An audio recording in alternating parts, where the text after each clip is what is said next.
Good evening friends, मैं Sandeep Singh. Welcome to my YouTube channel Sandeep crazy stock. आज मैं ऐसे स्टॉक्स के विश्लेषण करूंगा और बताऊंगा, तो मुझे लग रहा है कि पसंद तो आएगा ही ज़रूर, क्योंकि ये स्टॉक ऐसे स्टॉक हैं जिसका मार्केट कैप 1000 करोड़ से कम है, जिसका प्राइस भी 20 रुपये से कम है, लेकिन वॉल्यूम अच्छा है। तो ऐसे स्टॉक मैंने अपने रिसर्च से निकाला है। मुझे लग रहा है कि मुझे ये अच्छा खासा रिटर्न दे सकता है, पैसा ही पैसा तो कर सकता है। इससे पहले मैंने रतन पावर लिया था, जो मैं आपको बताना चाहता हूँ, वो तो पैसा ही पैसा मुझे दिया। रतन पावर के बाद मैंने लिया था अपने लिए GMR इंफ्रा, जो वो भी पैसा से पैसा किया। 2-2.5 रुपये में लिया था, 4 रुपये में बेच दिया उसको। तो ऐसे ही स्टॉक्स हैं जो मैं अभी इस वीडियो में विश्लेषण करूंगा, बताऊंगा। तो उस विश्लेषण से पहले मेरा आप लोगों से रिक्वेस्ट है, प्लीज़ मेरे इस वीडियो को लाइक, शेयर एंड सब्सक्राइब करना ना भूलें अगर आप लोगों ने नहीं किया है। तो चलिए, और कमेंट में ज़रूर बताएं ये कैसा लगा वीडियो आपको। ये कमेंट्स में ज़रूर बताएं, जिससे मुझे भी एक आइडिया लगेगा क्या हुआ क्या नहीं। तो चलिए मैं स्टार्ट करता हूँ।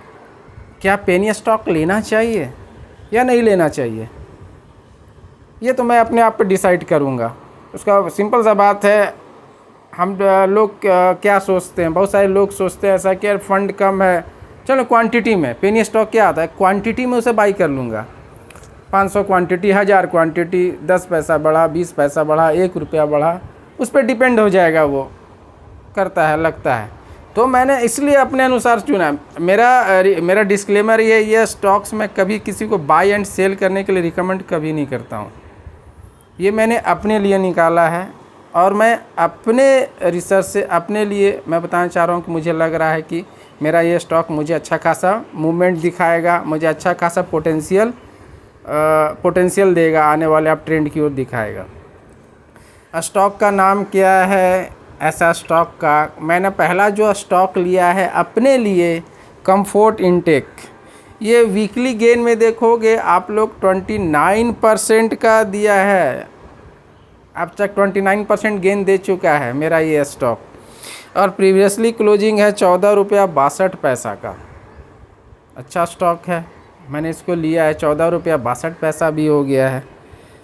और इसका सबसे बड़ा बात है कि PE रेशियो भी 27 है। PE रेशियो 27 है। मार्केट कैप भी तो मैंने पहले ही बोला है 1000 करोड़ से कम। वॉल्यूम भी 1 करोड़ समथिंग है, तो ये गुड है।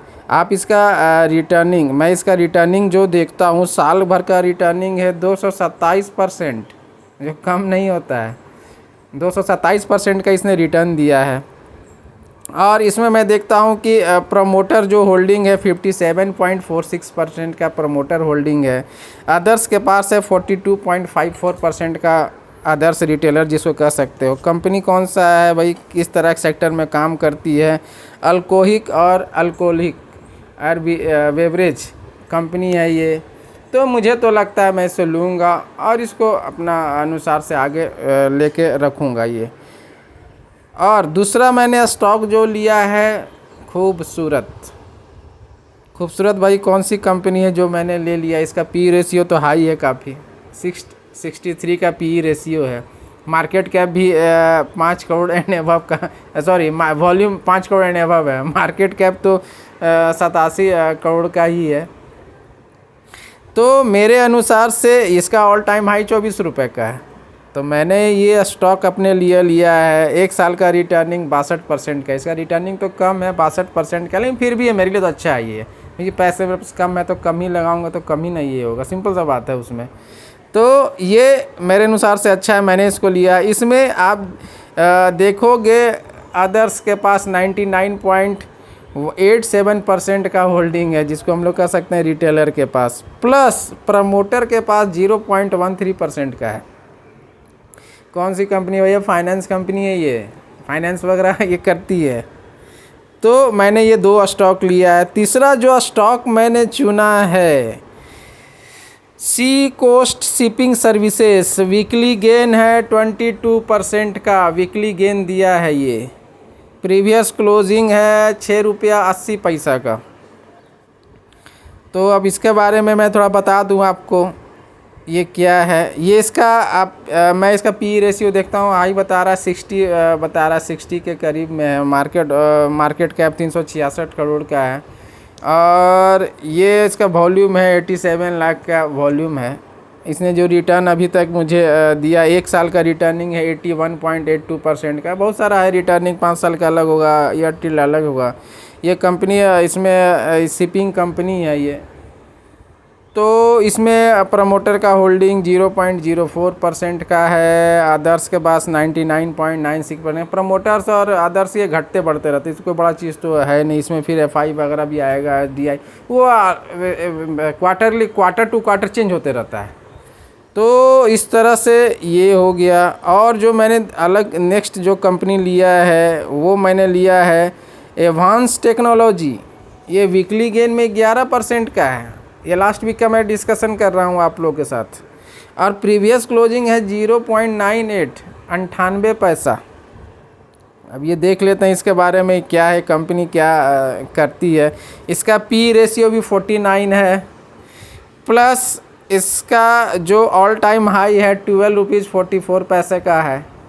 और वॉल्यूम भी 2 करोड़ से एंड एबव का है। इसने जो देखता हूँ इसका साल भर का रिटर्निंग क्या बता रही है। साल भर का जो रिटर्न इसने अभी तक बताया है, साल भर का रिटर्न अभी तक जो दिया है 4.26% का है।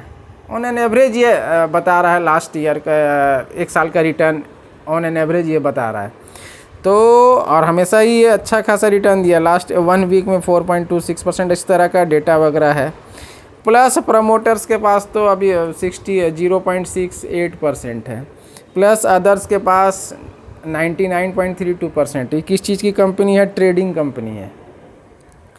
तो इस तरह से मैंने ये सारे स्टॉक्स निकाला है। एक स्टॉक्स और मैंने जो बच गया मुझे बोलना, NCL research and finance services, financial services. इसका प्राइस वैल्यू क्या है? 1 रुपया 1 पैसा। इसका पी रेशियो भी 50.5 है। आप इसका वॉल्यूम भी देखो तगड़ा, 2 करोड़ से एबव का वॉल्यूम है। इसका साल भर का रिटर्निंग इसका कम है, इसका मेरे अनुसार से ये कम होगा। साल भर का जो रिटर्निंग जो दिख रहा है, जो बता रहा है एक ईयर में, -1.94% है। तो मैंने इस तरह का स्टॉक्स वगैरह अपने लिए लिया है। मुझे लग रहा है कि ये जाएगा। रिटेलर्स के पास 100% का, प्रमोटर 0 है। होल्डिंग किस चीज़ की कंपनी है? भी फाइनेंस की कंपनी है। तो इस तरह मैंने अपने रिसर्च से, अपने खोज से स्क्रीनर करके ये पेनी स्टॉक्स निकाला है। मुझे लग रहा है मुझे आने वाले समय में कुछ रिटर्न अच्छा दे देगा, जिससे मुझे तो लग रहा है पैसा ही पैसा होने वाला है। मुझे तो इसमें कोई डाउट ही नहीं है। तो इस तरह का मैंने स्टॉक निकाला है और बताया है। कुछ FI के बारे में डिस्कशन कर दूं, FI के बारे में बता दूं कि FI का मैंने जुलाई के अनुसार से 35,000 करोड़ का उसने बाई किया था। और जुलाई का डेटा के अनुसार से अभी तक का डेटा है। और उसमें आप देखोगे 7,500 समथिंग 25 करोड़ का, अप्रॉक्स 7,525 करोड़ का उसने सेल किया था। जब बजट के दिन FNO में टैक्स वगैरह का आ गया, टैक्स लगेगा, SDT GST है, लॉन्ग टर्म शॉर्ट टर्म, उसके अनुसार से उसने उस दिन सेल किया था।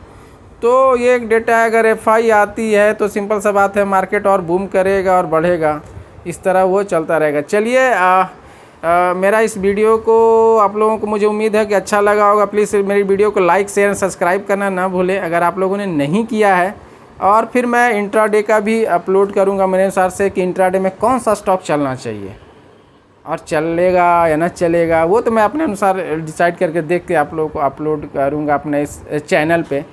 तो चलिए, थैंक यू।